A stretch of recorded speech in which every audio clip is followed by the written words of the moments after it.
Welcome back to Afternoon Express on this Thursday. Now, in celebration of Local is Lekker, we have decided to make a recipe that is uniquely South African. They are oblong in shape, light, fluffy, and very, very spicy.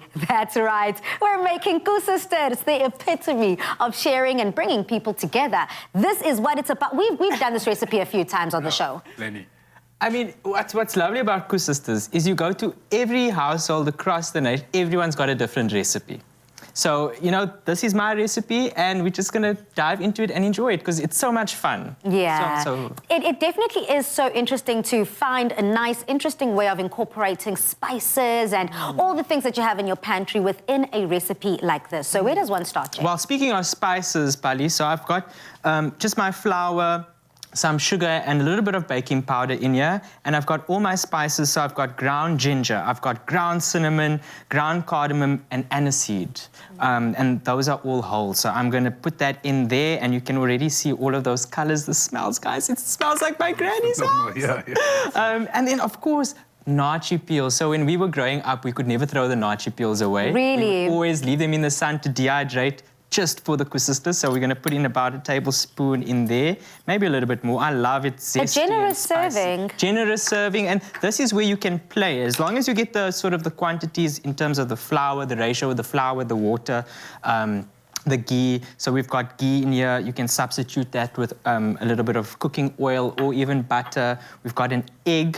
We like enriching the dough, so it's almost got that brioche kind of note to it. So it's really enriched, really flavoursome. And then we've got some mashed potato. Oh, wow. Oh, yeah, it makes it soft and fluffy. Soft and fluffy. So this, you know, Koesisters have developed over time, so no one knows exactly what the original recipe was. Okay. But let me tell you, I've tried it with and without mashed potato. Better with the It's a vibe, it's a vibe. Chef Dion also is just like, it's better with the mash. I mean, in our street, we had like Auntie Katija, Auntie Lydia, and Auntie Toy, and they were like all competing against each other.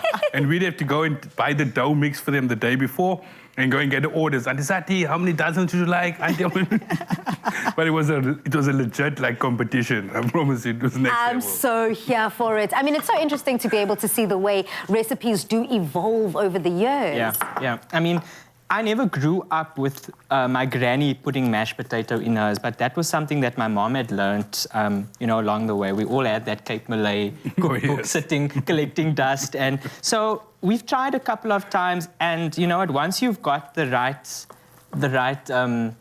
recipe, you can't stray far away from You can't get it wrong. So it seems as if your batter is coming together quite well. Yeah. Since we last touched base with you, what have you put in there? So I've put in some water. You can see it's very well hydrated. Now, if you knead this dough and really take your time, the more you knead it, the less sticky it's going to become. So once you've gotten to this point, you really need to put it on a lightly floured workspace and use some oil to really start kneading it. So that's why I've sort of got my paddle and I use that in the bowl to knead it. So I would, you know, stir it around, let it rest, stir it around, let it rest until it's at a point where you can really pick it up and start kneading it. So I'm going to put this aside and show you a dough that I've prepared earlier. And you can see how it's risen, lovely and soft. You can see the speckles of spice. Yeah. I mean, you can smell it. You can smell like it, the moment you popped it out. And that aniseed just hits the right like spot. Christmas vibe, but it's every Sunday. And over here on this side, I mean, it seems as if your syrup is coming together quite well. Do you want to speak us through this station as Chef Jay is continuing?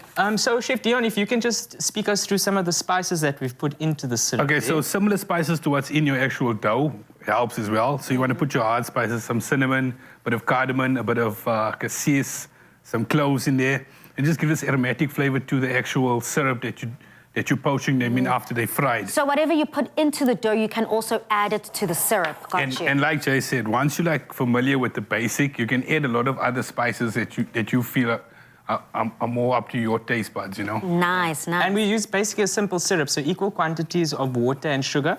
And now my granny used to make dozens and dozens, so always have a little bit of water extra on the side so that if the syrup becomes too tacky, just add a bit more water. So loosen it up again. And Chef Dion, we've got some pre-made Koesisters over there. If you can start syruping there so that viewers can get an idea. I mean, it's straight out to the fryer is like optimal. You can even feel it's slightly crunchy because then what it does, it like kind of creates this light crust around the outside of it, but also soaks it up. So it's got a bit of a crunch, not majorly, and then it's got this donut, soft, fluffy texture inside. Lovely, lovely. Well, coming along quite well, Chef Jay, you are portioning out your dough before it goes into the deep fryer. But you also have a little bit of an example there, because a lot of people say, Koesisters, Koesisters, what's the difference? How are they similar? Talk to us. So these are Koesisters. So these are traditional Cape Dutch style Koesisters. So you can tell that already by the look and feel they're completely different. They're a lot harder, soaked in syrup. Would you like to try one, Pali? I'm okay. I'm okay. I'm going to save it for later. We'll save these for later. So these are a different style. You can see, Chef Dion sort of alluded to it, tasting like and feeling like jalebi, which is an Indian sweet meat, which is also delicious. But yeah, on my side, Pali, I usually roll them out into balls first. Okay. The dough into balls. Let it sit and rest for about 5 to 10 minutes. And then to get that oblong shape that you referred to in the opening, before I put it into the oil, I just sort of stretch the ball slightly and then put it into the oil.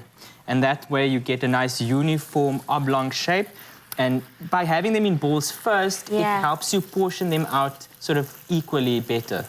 Lovely. It smells incredible. The syrup, the coconut topping, and of course the deep frying magic that's happening on that side. I cannot wait to dive into all of the dishes that we've created today. But we are not done. We still have music and one more recipe. Let's go.